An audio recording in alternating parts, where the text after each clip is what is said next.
Everyone knows rejections are tough. Applying for grants and getting some rejection letters, it's been like applying for college and getting Right. news, you have not been accepted. Like, upsetting. I'm incredibly competitive, so then I don't like to take any L's. When we started this, Justin, we said we're going to be upfront. We're going to share the good and the bad and just the reality of what it takes to apply for grants. The reality is, and I'm learning this more and more, is winning a grant is like winning a lotto. You get thousands of organizations applying for the same thing. Literally, you're winning money. I don't think I need to explain to anyone that's watching this how competitive it can get. But I do want to share kind of some personal things. Yes, it's tough. But the flip side of that too, it's like you miss 100% of the shots you don't take. I think we walked into it to manage expectations, knowing that we're not going to win every grant that we apply for. But also, we've talked about this, and before I hand it over to you, Justin, it's like we haven't been around that long. Our financial records, all of those things, they're not the right fit for every grant that we're applying to. A lot of factors, right? And I think one thing that I would say, and I'll hand this off to you, what I appreciated with you particularly, and I would recommend this to anyone that's watching this that's gonna go out, hire a grant writer, is you want someone that's gonna communicate with you. What is going on? Why is assessing the situation, and it's not just like shooting in the dark.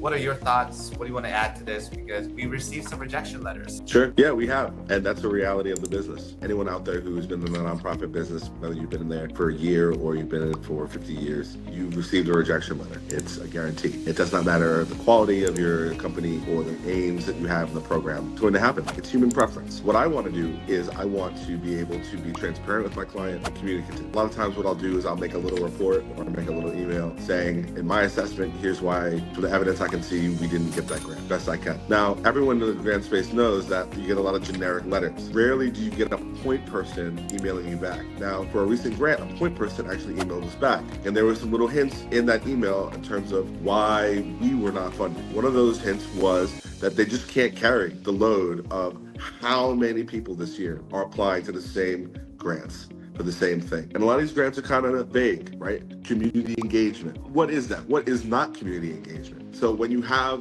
grantors that have these terms that you say, oh, I think I could fit. Well, now instead of having maybe usually a year where you get 1,000 to 5,000 applications, you're ballooning up to 50,000, maybe even more because of that issue. And then the last thing I would say is for anyone in the climate now trying to apply, look out for rolling grants. Rolling usually means that when you apply, you're set in an order of when you applied, and they will take you in that order. And then they will judge you based off of your own current needs, your own current moment. And they'll get back to you quickly, usually within a month or two. But a lot of rolling grants are finding that they probably wish they had a set date. Because if they had a set date, then they would be able to budget more effectively. A lot of grantors are running out of money and can't carry even the grants that they have awarded. From what I'm seeing in a lot of the spaces, people have won grants and still have not been awarded the grant money. Wow. Which is an incredible failure in the system. But, without the federal government kind of playing ball with us, there's a lot less options. That's kind of the story, I would say, of the year. Yeah, no, thanks for sharing all of that. And again, we'll continue to give more context to like the pitfalls or things that we're learning as we kind of get some of these rejections, because rejections are a great way to kind of pivot, make adjustments, and really kind of figure out and fine tune the next steps. Right. All of that said, I do want to be very candid with people that are watching and following this, this session with us, like since the beginning. I want to reiterate that like grant is not for everybody. Like, especially if you are a small organization with little to no budget and very little to no capacity, then it's like, as a friend, I would tell you like probably grants are not what you want to be investing into,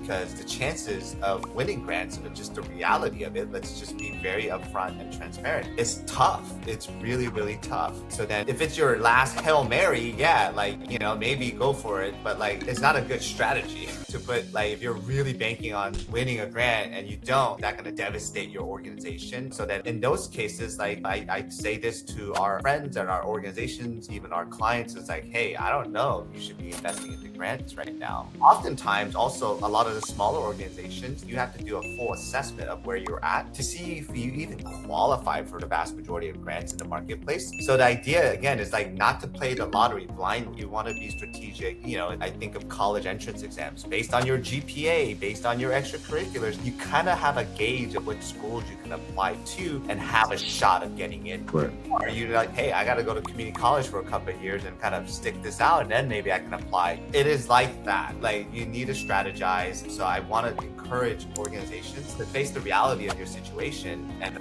plan accordingly. But that's not to discourage you to never apply for grants, but it's like, hey, maybe you need a couple years to fill in the gaps or to do whatever, and that's okay. But also for organizations that are ready and have the funding and the budget to do it, even then, we're not going to win every grant. And even then, you have to be able to play the long game. This is not I hit a couple shots, I'm going to make 100% of the shots. You do have to invest into it, and you need to have a long tail strategy. So it's not like I'm just going to apply for 1, 2, or 3 grants, but it's like, how am I going to tackle this for the next 6 months to a year? It is that type of strategy. Just like going to college, it's not like you wake up one day and be like, I'm going to apply to Stanford and Harvard. You start from the very early days of your high school, and you're like, hey, this is the path forward in order for me to get to where I need to get to. So, right. Justin, anything you want to add to that? Sure. You're scaling it like you scale your college application. You have your sure things, right? Based off of the metrics that you have. Let's say your college advisor says, based off your grades and based off your extracurriculars, you're a shoo-in for these 5 colleges. Same thing in grants. If you have the capacity, if it matches, you have your Form 990, you have whatever they're asking for, that's a great fit. Then you have your long shots, the dream schools, the schools you say, well, if I got in there, wow, that would be something else. And then you have your dream grantors too, the Rockefeller Foundation, the Ford Foundation. You have these foundations that are out there that are just a dream to work with. They give a ton of money and they often re-grant. They're building a relationship. One thing I want to add about one of the grants that we did get is we got a personal email from them. I can use that to respond to them and give a personal kind of, hey, we'll be planning to reapply. Can we cultivate a relationship? Can you give us any insights? I can go any direction I want with that. And that is a great, great advantage. So I would also say that if you lose out on a grant, still see if you can seek an advantage with that grantor. They are not in any way your enemy. I know it seems that way when they say no. They are not trying to be a detriment to you. And it's not a judgment on how you've done, how you've written it, or anything of that nature most of the time. Awesome. Thank you, everybody. Thanks, Justin. Just continue to follow us along, and hopefully we get one of these wins and we can share that with you very soon. Thanks, guys.